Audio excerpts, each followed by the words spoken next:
세계 아미의 날. 오늘이 바로 전 세계 탑 아티스트이자 K-팝의 대표 BTS 데뷔 11주년인데요. 어쩌다가 경제 관련 영상에서 BTS 이야기를 하냐고요? 단순 팬클럽에서 이제 세계 경제로 움직이는 팬덤 문화, 그 중심에 아미가 있기 때문이죠. 그럼 팬덤이 경제에 미치는 영향에 대해 알아볼까요? 우리 오빠들 오늘도 1위 하겠지? 우리 오빠들을 위해서 CD 하나 사야겠다. 오늘 컴백이잖아. 어디 보자.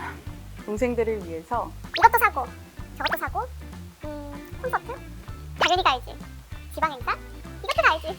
2000년대까지만 해도 아이돌 팬클럽은 음지 문화였습니다. 과도하게 열광하는 마니아 이미지가 강해서 팬클럽 활동을 공개적으로 밝히지 못했던 경향이 있었죠. 그래서 일각에서는 이들을 두고 빠순이라는 비하 용어까지 사용하곤 했습니다. 다른 산업군에서도 마찬가지였는데요. 심지어 팬들을 타깃으로 하는 기업의 마케팅 전략은 비판의 대상이 됐습니다.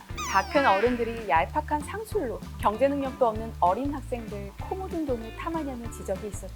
당시 아이돌 문화를 이끄는 팬클럽의 주축은 교복을 입은 중고등학생이었고 성인들에게는 무관심한 주제였거든요. 이런 팬클럽에 대한 시선이 달라진 것은 당시 중고등학생이었던 이들이 성인이 되면서부터입니다. 경제활동을 시작하면서 구매력이 커지자 팬클럽은 양지로 나오기 시작했죠. 팬클럽의 나이대가 30, 40 세대까지 확대되면서 이들은 경제에도 중요한 영향을 미치는 거대 집단으로 진화했습니다. 특히 그 중심엔 K-팝 대표 그룹 BTS가 있었죠. 그렇다면 BTS는 어떻게 거대 팬덤을 만들 수 있었을까요? BTS는 프로듀서이자 작곡가 방시혁, 하이브 이사의 의장이 약 3년간 공들여 선보인 첫 아이돌 그룹으로 2013년 바로 오늘 6월 13일에 데뷔했습니다. 미국 경제 전문 매체 포브스는 BTS의 경제적 가치를 46억 5천만 달러, 우리 돈으로 약 6조 원으로 평가했고, 미국 경제 전문지 포츠는 BTS 멤버들의 군입대로 인한 경제적 손실이 매년 5조 원에 달한다고 보도했습니다. 놀라운 사실은 손실 주체를 BTS 소속사 하이브가 아닌 대한민국이라고 했다는 것인데요. BTS의 완전체 활동은 2025년으로 예상되는 만큼 총 손실액은 10조 원이 넘는 셈인데, 포츠는 BTS가 1년간 벌어들이는 수익은 한국 26개 중견기업의 수익을 합친 금액이라고 전할 정도였죠. 수조 원의 경제 가치 효과를 가지고 있는 BTS, 여기에는 공식 팬덤 아미의 역할이 절대적이었습니다. 아미는 한국을 넘어 전 세계에 존재하죠.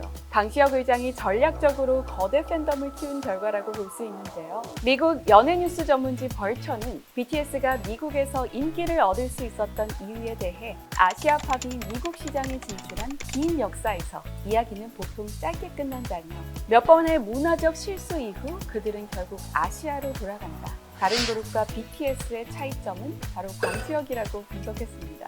많은 분들이 아시겠지만 방시혁 의장은 BTS 데뷔 초부터 미디어를 적극적으로 활용했습니다. 이들의 작업 과정과 성장기를 블로그를 통해 꾸준히 공개하며 호기심을 자극했죠. BTS 멤버들은 틈나는 대로 블로그에 영상 또는 사진을 올려 일상을 공유하며 팬들과 소통했습니다. 데뷔 소식 또한 블로그를 통해 발표했을 정도니까요. 쉽게 말해 데뷔도 하기 전부터 팬들은 함께 키웠다라는 동질감을 얻게 된 겁니다. 이는 당시 아이돌을 우상 또는 동경의 대상으로 만들기 위해 신비주의를 고수한 엔터 산업의 기존 공식을 탈피하는 선택이었죠. 이름하여 소통 우선주의.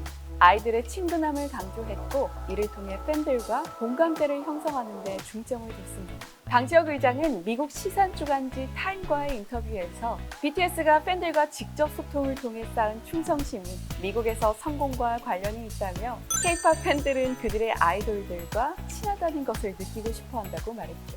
2014에서 15년 당시 한국 엔터 산업의 주력 시장은 일본이었지만 방시혁 의장은 미국에 대해 고민했습니다. 2014년 공개한 첫 정규 앨범 다크 앤 와일드는 본토 힙합 느낌을 살리기 위해 모든 녹음을 미국에서 진행했을 정도니까요. 콘텐츠 역시 미국을 타깃으로 제작했는데요. 벌처는 의도했든 우연이든 BTS의 더 모스트 뷰티풀 모먼트는 모든 것은 음악적으로나 시각적으로나 2015년쯤 인기를 끈 미국 소셜미디어 텀블러의 취향과 딱 맞다며, 텀블러는 당시 서양의 K-팝 팬들이 가장 많이 방문하는 앱이었고 게다가 화양연화 파트 1과 2의 앨범 커버는 미국에서 인기를 끈 베이퍼웨이브와 일치한다고 말했습니다. 베이퍼웨이브란 음악의 특정 장르 또는 그 장르와 비슷한 분위기를 표현하는 스타일을 의미하는데요. 2010년대 초부터 전 세계 네티즌 사이에서 인기를 얻었습니다. 1980에서 90년대 유행한 음악들을 조합하거나 서양에서는 알아볼 수 없는 언어를 이미지에 사용하는 게 특징이죠. 바로 한글과 한자처럼요. BTS가 2015년 출시한 화양연화 앨범 커버에는 화양연화가 한자로 적혀 있었습니다. 또한 벌처는 BTS가 미국에서 판매한 10만 장의 물리적 단위는 10만 명의 개별 팬들을 의미하지 않는다며 그들이 그들의 앨범 발매를 위해 판매한 18만 장의 티켓도 마찬가지라는 점에 주목할 필요가 있다고 보도하기도 했는데요. 이 말은 충성심 강한 팬 한 명이 음반 한 개만 구매하는 게 아니라 수십 개 또는 수백 개까지 구매한다는 뜻으로 아미의 팬덤 문화를 의미한 것이었죠. 음악 스타일은 최신의 유행을 따르지만 기존과 전혀 다른 메시지를 전달한다. BTS 멤버들이 직접 10대 때는 10대의 감성을, 20대 때는 20대의 고민을 녹여 담은 가사를 접한 팬들은 이들의 음악에 빠져들었던 것이죠. 추구하는 음악이 더 나은 세상을 만들고자 하는 의미가 포착된 순간 인기는 질적 변화의 과정을 거치기 시작했습니다. 젊은이들과 부모들이 함께 들을 수 있었고 자신의 삶을 노래에 투영하며 아미들은 서로를 독려하는 거대한 팬덤으로 진화했습니다. 의미를 갖는 팬덤이 BTS의 다른 면모였던 거죠. 그렇기에 유엔에서 연설할 수 있었던 것도 이 같은 팬덤의 결과라고 볼 수 있겠죠. 오늘 BTS 데뷔 11주년을 맞아 BTS와 아미가 우리나라와 전 세계에 미치는 경제적 영향력에 대해 알아봤는데요.